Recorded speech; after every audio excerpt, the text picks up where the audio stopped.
Have you ever felt like you're just at the mercy of your emotions? Like they just happen to you, bubbling up out of nowhere and totally taking over? Well, today we're going to dive into a pretty fascinating idea that completely flips that script. We're going to explore how we can understand and ultimately become the architects of our own emotional lives. Let's get into it. And boom, right off the bat, we're hit with this pretty potent idea, right? Maybe even a little unsettling.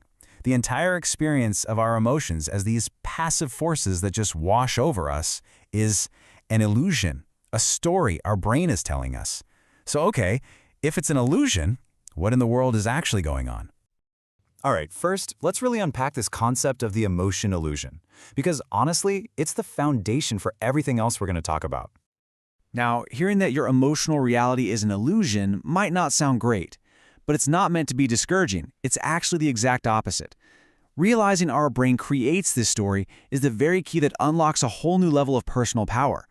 It means that while we might not have, total push-button control, we for sure have way more than we think we do. So, how exactly does the brain create this story, this illusion? Let's get into the mechanics of it all, into your brain's storytelling process. Here's a totally new way to define emotion. It isn't just a raw feeling. Nope, it's an interpretation. It's your brain constructing a narrative to make sense of all the signals it's getting from your body, all while looking around and asking, okay, what's the context here? Think about it for a second. Your brain is constantly getting updates on your heart rate, your breathing, what your gut is doing, but you don't feel every single one of those little data points, do you? Of course not. Instead, your brain packages it all up and gives you the Cliff's Notes version, a simple summary. And that summary is what we label as a feeling, like I feel uneasy or I'm excited. So this is the kicker. How does your brain decide what story to tell? It goes digging. It rummages through your past. Every single experience you've ever had becomes a reference point. Your brain is basically a prediction machine, and it's always asking, okay, the last time my heart raced like this and I was in this kind of situation, what did it mean? And then bam, it serves you up that emotion. And this brings us to a really, really empowering idea. Because if our brain uses the past to create the present, well, that means we can actively shape our future. This is how we shift from being just a passive audience to our feelings to becoming the architects of our own experience. Look, our brains evolved for survival, plain and simple. When a car suddenly swerves towards you, you don't have time to think. You just react. That's our instinctive, thoughtless system kicking in. But most of our modern life isn't a saber-toothed tiger attack.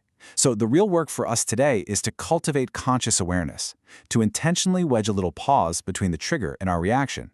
That pause gives us the power to question our brain's first, often hasty, conclusion. This is it. This is the central theme right here. You are not just a passive observer living in your emotional world. You are the architect. You can design it, you can build it. The big question is, how? It all comes down to being intentional. It's like exercising a muscle. You have to invest some energy.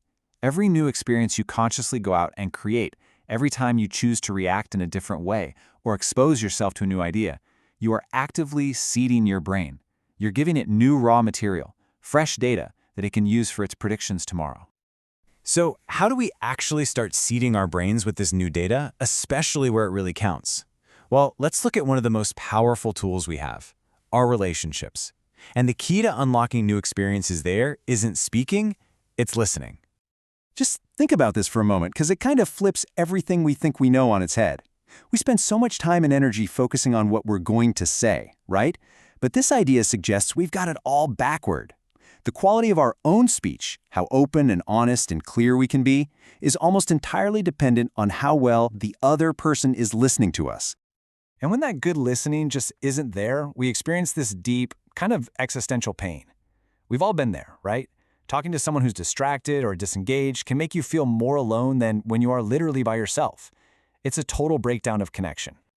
So, how do we become better listeners? It's a simple 3-step sequence. First up, acknowledging. That just means giving your undivided attention. Put the phone down, look at them. Second, validating. Now, this doesn't mean you agree with them. It just means you can see how, from their perspective, their point makes sense.